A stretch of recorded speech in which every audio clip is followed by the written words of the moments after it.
Good morning and welcome to a special live Kerfuffle panel webinar. I'm joined today by my guest, Paul Gandar from Stitch. I've got Robin here from Property Stream and the lovely Nelly Berova from Art Division. Morning, all. Hello. Morning. Welcome, everybody. Today we're here to talk about something slightly different because it's really, we're talking about a new medium of communication which has kind of taken over our lives mostly in terms of the majority of messages that people send, and that is WhatsApp. Now, to me, I mean, I've used WhatsApp for a long time now, and I find it particularly fun to send videos, pictures, whatever it is. It handles all that information really, really well. But I also find it's very useful for setting up groups and communication and all that sort of stuff.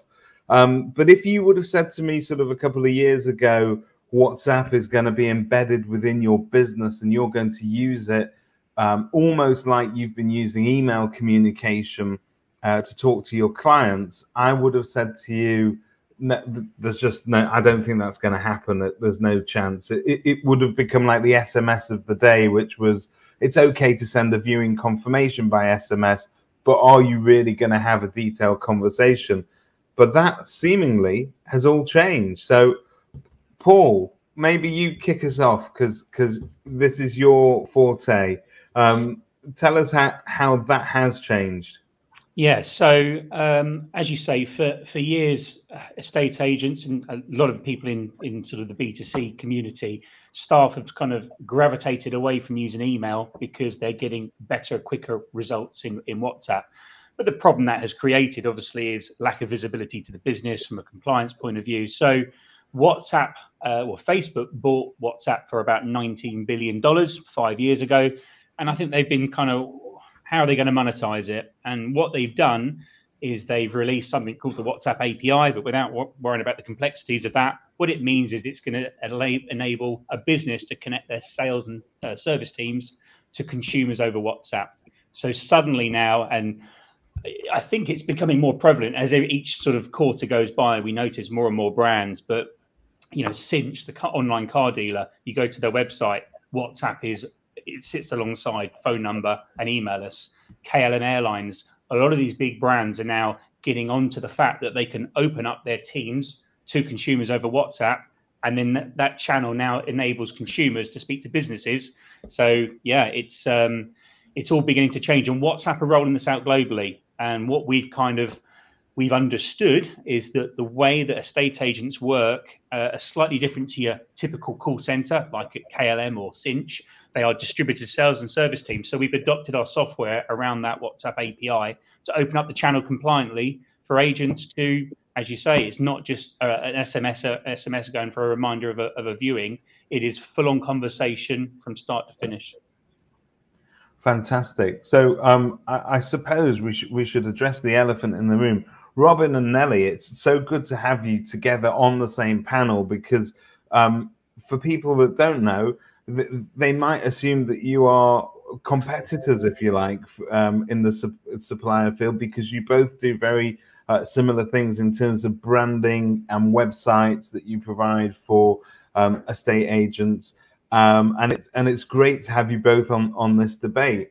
I think what we want to hear from you is, obviously, you guys start to advise estate agents on the design of a website because it's the first place their customers may come to, and you would have in the old days had all sorts of pop-ups for instant vals and so on. But where's WhatsApp coming in? Does it sit front and center? Are you tucking it into the contact us options? How important is it, Nelly? Oh, I thought you were going to go to Robin with that question. I threw that curveball there. Yes, if you don't mind, I would actually get Robin to answer, because although we're competitors, we have worked together in the past as well, and we each have different strengths, and hands down, Robin is the guru when it comes to branding and design, well, as our angle is more on the digital marketing side, and although both of us build websites, we have a slightly different approach, and I would say probably Robin is the better one to answer that specific question, whereas I can talk about mostly from marketing point of view, perhaps. Robin, you're sat in that very sunny Manchester studio there. Give us the answers we've been looking for. Sure. Well, actually, a really good case study for that one. It is a project where Nelly, Art Division and Property Stream worked in partnership. So we both did certain things with that project, but one of the core elements of that is a really contemporary looking site, but also it had probably the most advanced WhatsApp integration I've seen of any sort of small independent, and it's got opportunities for people to use WhatsApp all over the site. So lots of opportunities right from the home page to the seller's page to the actual property detail pages, and yes, I think that's definitely the way forward. So it's not just tucking a small, oh, you can contact us on WhatsApp in the footer, or just hidden away on the contact page. It's every opportunity where someone might want to contact you, is just giving them that option. I think that's the way forward, really. Yeah. I was just going to add on there. Once you know your start point, so if it's a page where it's someone looking to sell their house, or maybe if it's a page where someone's looking to view a property, WhatsApp supports something called pre-generative messaging, so that when you're on a page of whatever the nature of it, you can get it to pre-fill the user's WhatsApp. So as an example, I'm looking to I'm looking to have my property valued, or I'm interested in this property for rent, and it can then pre-generate the message into the user's WhatsApp, so that when they press send, we send the message to the correct team. So that's the other aspect of it, is that once you know your start point, and a particular web page is a known start point, you can just use some very simple rules, so that if it's a property that's for rent, we can only send, we send the message just to the people in the rental department. We don't annoy and bother anyone else in the sales team, because if you make it too generic, you have the problem with, like, the email, shared, sales act or whatever. An email goes into a shared inbox. People have got to work out who's doing what with it. There's reply alls. So of course, with WhatsApp, by using a known start point, we can just route the chat to the right team, even pre-qualify it. So all those different landing pages can create very different journeys. And I suppose that's in terms of having a persona and a voice, and that's what's always been the danger with a catch-all, for instance, sales at inbox. If everybody is taking turns to answer that, at some point you get different voices and different tones of voice coming out. And I think with WhatsApp, one of the things that would keep me awake at night if I knew my staff were using it on their personal devices, for instance, is that there's no guarantee that the communication that you're going to be getting is going to be fit for purpose in terms of professional at all hours, being answered in the same sort of tone of voice, in the same sort of way. And you really don't want staff handling that on their personal devices. So I suppose, Paul, the idea is to take them away from that. Yeah, absolutely. Well, I mean, I'm not the GDPR police, and I'm not, I think the vast majority of people that we've spoken to, they sort of say, they either say staff, they turn a blind eye to it because they know that they're getting results out of it, or they have to say don't use it, and of course you're then shutting your brand off. But as Nelly and Robin would allude to, you cannot connect your website to your staff with WhatsApp on WhatsApp as you all know it. On individual mobile devices, you can't link that to. The only exception to that is if you are a one-man band. But if you are an agency with 6-7 people in your branch, or a multi-branch operation, a customer cannot start a conversation with you with WhatsApp as you currently know it. You need the WhatsApp API with all the clever stuff that we provide. And then I've worked with both Robin and Nelly on a number of projects where it's about creating that inbound journey from the from the site. No different to publishing a phone number that rings 6 phones at once. It's that same concept. I'm just going to look at one of the comments from the people that are watching it live at the moment. Good morning, Andy Mead. Andy says that most of my initial communications to buyers is via WhatsApp, as it enables better and quicker communication, resulting in better levels of viewing, which is interesting. Nelly, when we look at the digital marketing journey, give us a few ways that the agents can be using and weaponizing WhatsApp in order to generate those inquiries that they're looking for, either on the sort of buyer side of things, or it could actually be vendor or landlord leads as well. Yes. I think WhatsApp is placed really well to give that kind of more personal communication. There are a few things that I personally really like about WhatsApp. First of all, the traditional sort of approach for inquiries from a website is either people calling the office or sending an email or a form inquiry. With WhatsApp, the ability to actually ask questions outside working hours or weekends is there. And also what I really like is that, you know, you don't have an instant reply necessarily from someone that don't have the answers, but are constantly asking you for your details, or what's your name, what's your email address, let me get someone to answer. You will get an intelligent answer back from a negotiator, maybe in a few hours. Even if it's within 24 hours, it's still better. And that conversation can continue on my phone within WhatsApp. So from a user journey point of view, this is a really positive way of engaging. From a digital marketing point of view, though, people need to be very careful how they position WhatsApp and not to confuse outreach and sort of going out to cold leads via WhatsApp versus how they communicate with leads that are visiting the website that want to progress to the next phase. So, for example, as Paul was saying, if you are on a property listing page, booking a viewing via WhatsApp is a great idea for those who want to use WhatsApp for that.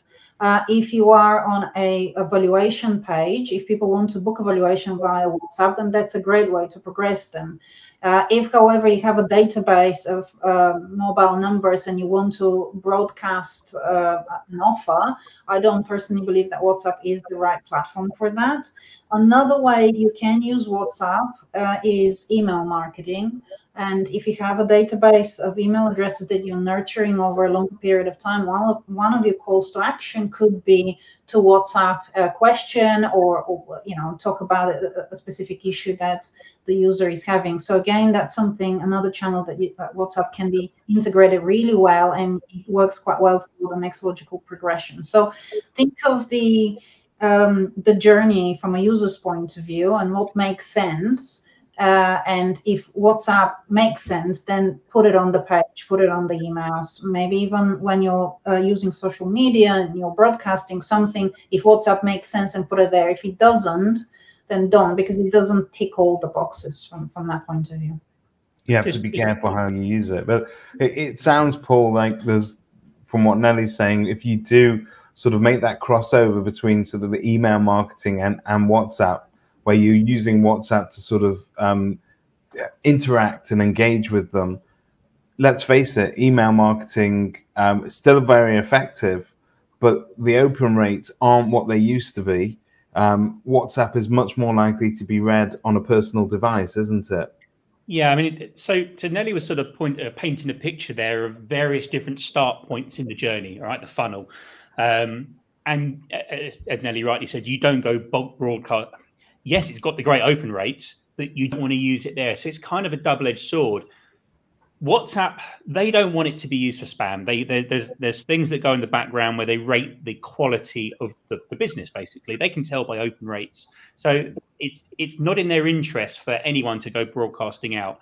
But once you know your start points, it's great for the next call to action. So, yeah, you can do your bulk email. You know, this is continue your email marketing. And whilst the open rates are low, for someone who does open it, it then gives an easy transition to reach out, because consumers do not live in email. They turn off notifications on their mobile phone. They don't, when you do email them, they're not going to see it that quickly. So it's all about bringing people in, bulk SMS out. Because on an SMS, you can put to continue the conversation over WhatsApp, click here.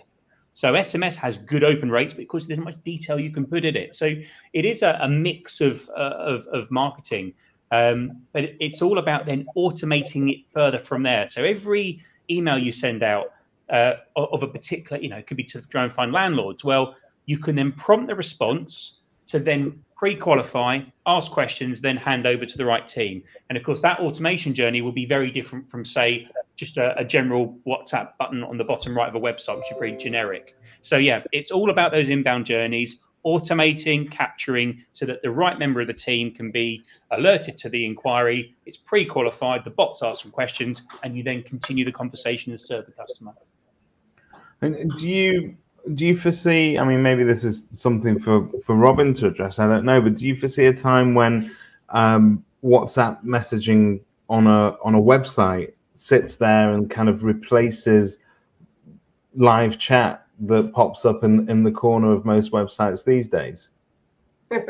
That's quite a controversial question there, David. I think the diplomatic way of saying it is, so when I'm speaking with a new prospect, and I'll go through and I'll talk about what's working for clients and what become I suppose what's happening more and more in the industry, and we go down and we talk about WhatsApp, and I ask if they've got it in their business, and also talk about the benefits of live chat. So WhatsApp, the interest in that is rising and rising and rising. Especially in this last year and a half, I've seen a dramatic increase in A, people saying they use it in their business, and B, people who really think this is the future. So I think that's probably the most diplomatic way of answering that. I think they both work, but I think one's going up and up and up, and I'm not sure like where the other one's going. There's another sort of thought on that, just that one aspect, is that live chat is only active for that one moment when the customer is on the website. Yeah. Whereas WhatsApp is asynchronous and it's the full 360 of communication. So, I mean, I just before we went live, there's something wrong with my TV. So I'm LG and I'm WhatsApping their service department. So of course I can chat with them, put my phone in my pocket and just continue it throughout the day rather than being tied to a browser. So there is live chat and WhatsApp. There are similarities to a degree, but they are two very, very different mediums of communication. Definitely. Live chat primarily was there to capture more leads because forms, it converts more inquiries than forms. And again, it goes back down to you've got a phone number, forms, live chat, WhatsApp. They are, it's just a method of engagement. Yeah. Live chat doesn't progress any further than the moment of the communication within seconds, or often with live chat, it can, what is your email address? We'll get back to you. So I think it depends how you deploy live chat and in the environment that it's been I have a horrible hobby, which is because not all live chats are created equal. So I like to just sort of test them and try and work out if which ones are AI generated, which ones have a human being behind them but have no idea about a state agency, and which ones actually have people that understand what they're doing. And then in some really good cases, they actually have people from the business themselves answering them. Yeah. I think to just bring that into the WhatsApp scenario, you're far more likely to have a WhatsApp message answered by somebody knowledgeable within the team, as opposed to it sort of going to outside where it really you're just paying lip service to the fact that you can leave a message if you wish, but nobody's here at the moment. So I suppose it's more genuine, isn't it, Nelly?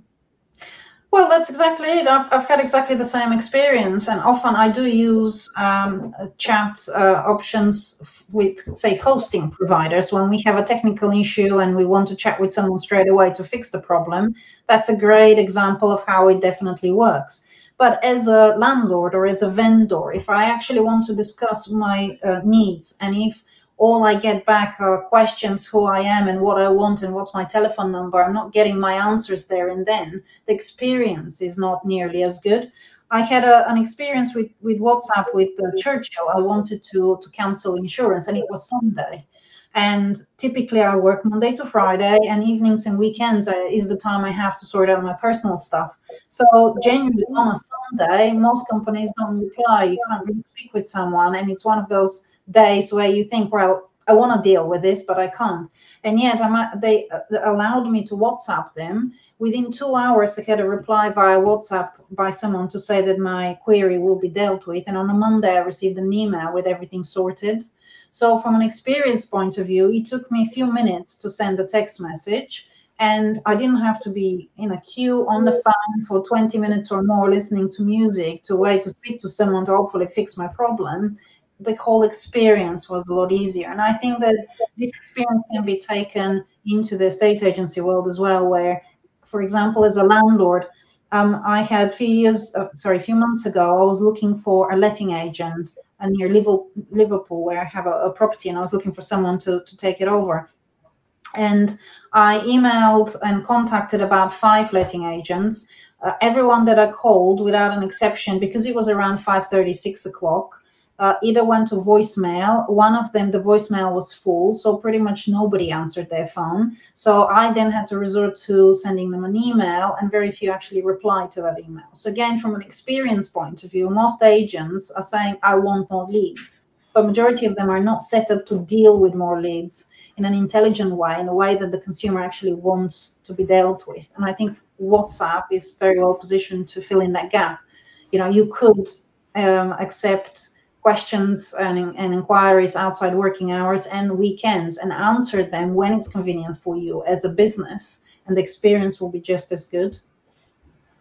What fascinates me about this is that I think Paul provided us with a quote which is all centered around making it easy to do business with somebody, and making and therefore in our business, which mostly in property tends to be, a lot of it is communication. Let's face it, the heavy lifting is all in the communication, and that really does add value to any sort of sales process or a management process. It's absolutely key, and we're taking away those boundaries to people communicating with an agent. They can choose what method suits them best. From an agent's point of view, we sort of have a little bit of anxiety sometimes that where we open up different channels of communication, we need to be on the ball. We need to make sure that our phones are covered, our mobiles are covered.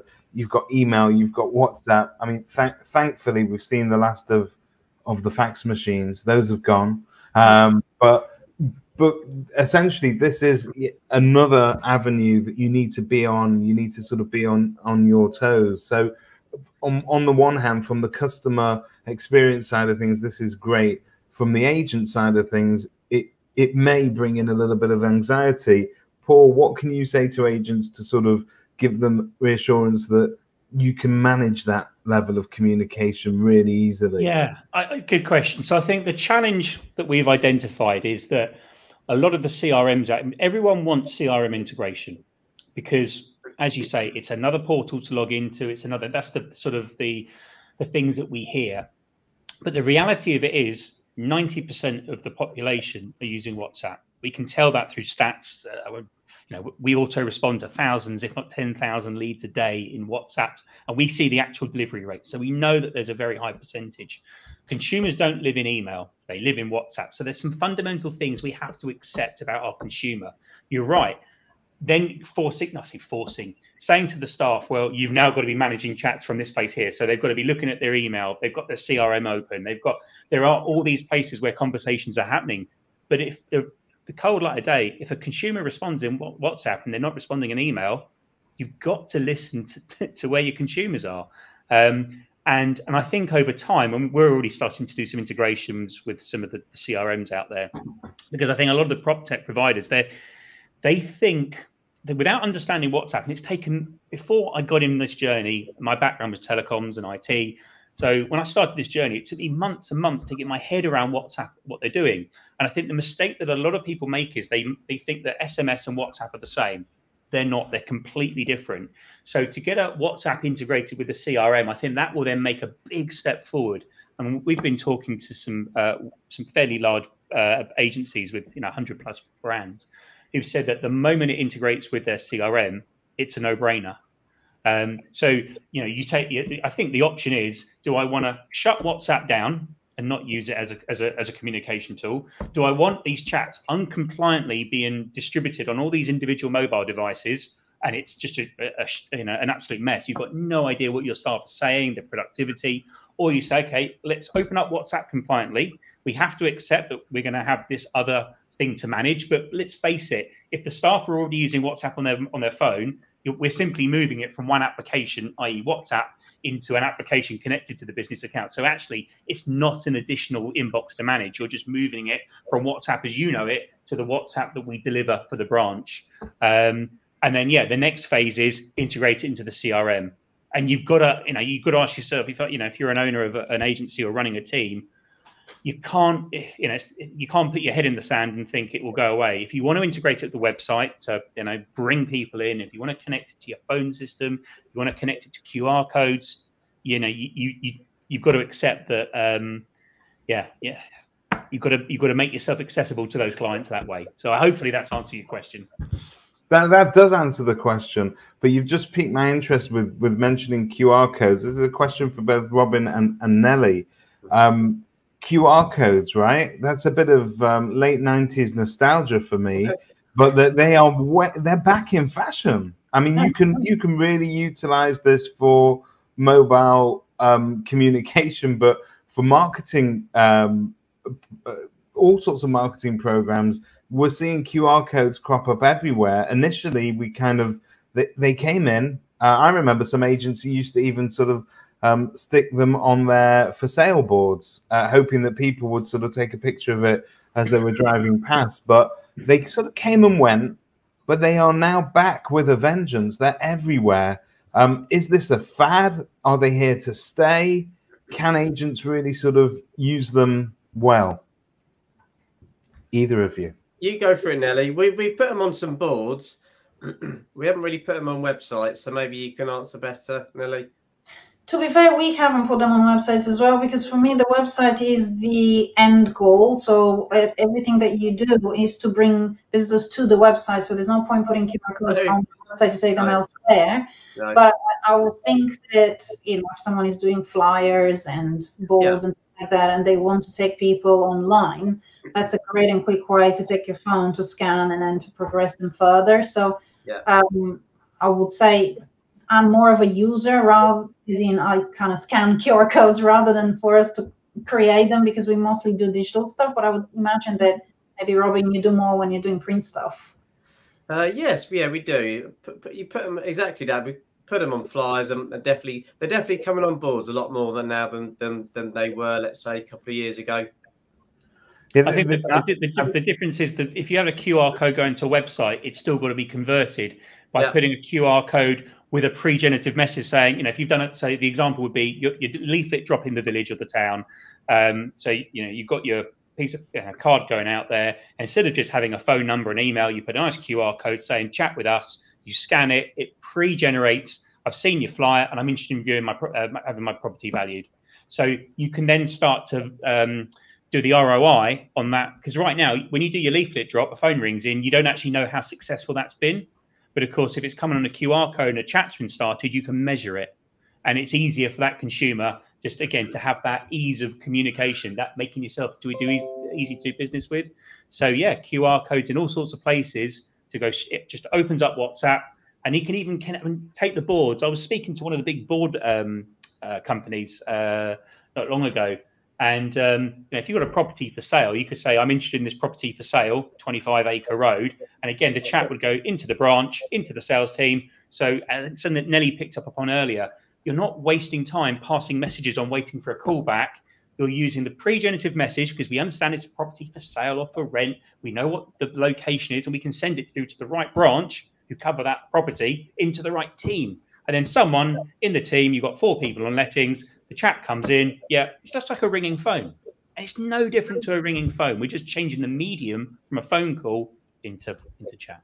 But yeah, QR code. I like it. So that QR code is then that bridge really between sort of printed media or real life media, and bringing them, as Nelly says, the endpoint needs to be sort of either into communication, which is in your case would be WhatsApp, or into the website if they want more details, or you want to steer them towards a particular section of the website. And you can start to sort of dictate the flow of traffic a little bit, because there are also all sorts of dark corners of people's websites that don't get visited sometimes, but that's a whole different discussion for another time.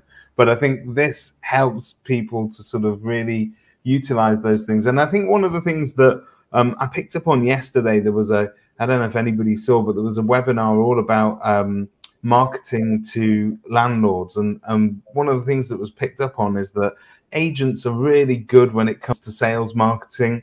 they're really lazy for whatever reason when it comes to advertising for new landlords and really pushing their letting service as well. And landlords are usually sort of investors. They're busy people. You need to cut down the barriers of communication with them and give them a medium that's quick and easy and no nonsense.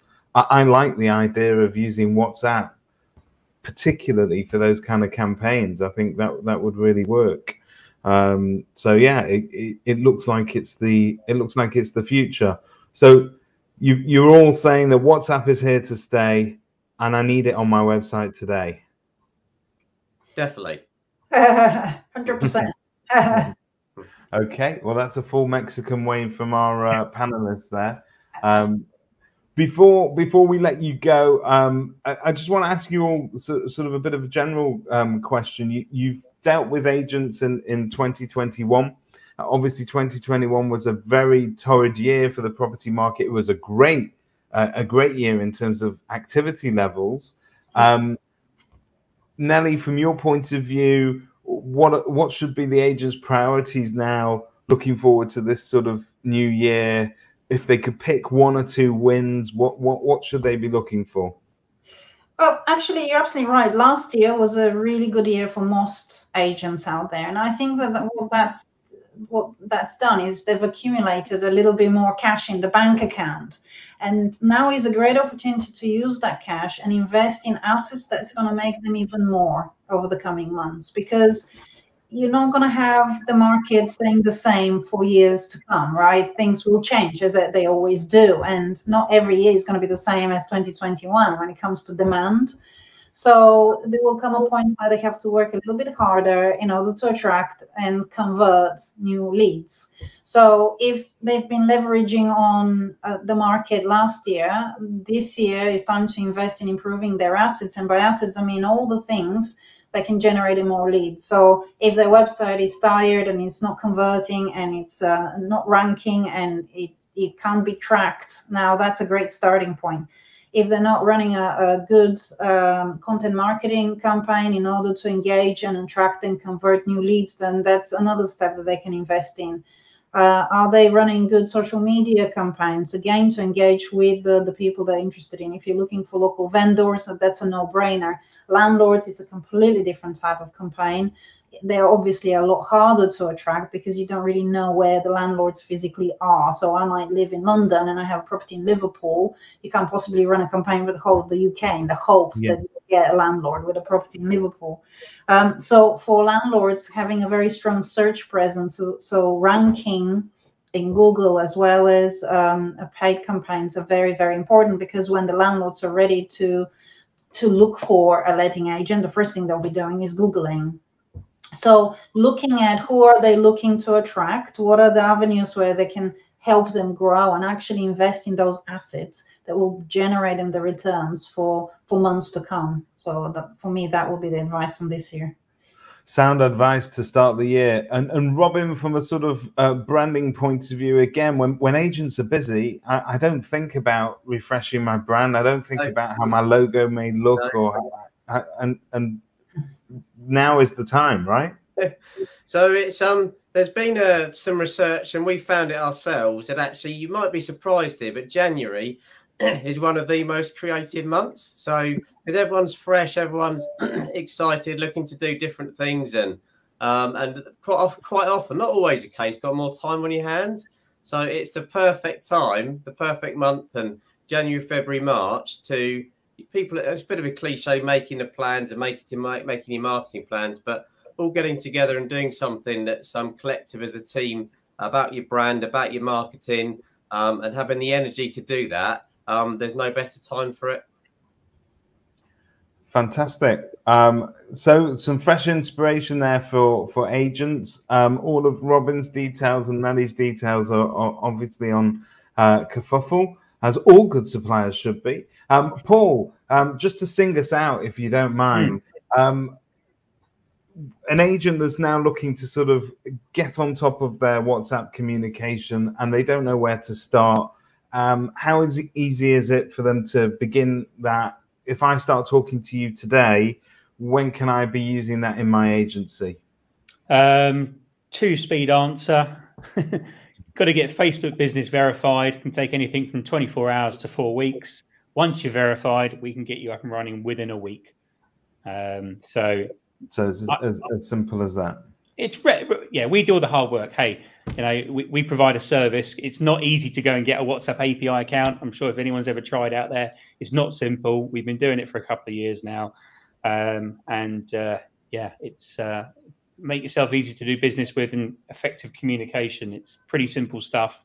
It's actually hard to achieve. But we can make it easier through opening yourself up to WhatsApp to your consumers. So yeah, that's fantastic. Right, I'd like to thank you all for pitching in on this very important subject. I think it's definitely something that isn't going away. It's going to be here to stay with those agents, and for as long really as customers are comfortable using it and WhatsApp remains sort of really relevant. It seems to be sort of at its peak at the moment, but they're always introducing new functionality. And I think the business side of it is going to become a more rich experience as they start to develop that as well. So I'd like to thank you all for your time. I'd like to wish you a happy new year. I think I can still do that, can't I? I mean, we're not just about. We're sort of the right side of February. It's half past January. Half past January. Okay. And it's been great working with you in 2021. We'll see you all again throughout the course of this year. Thank you. Cheers, David. Thank you.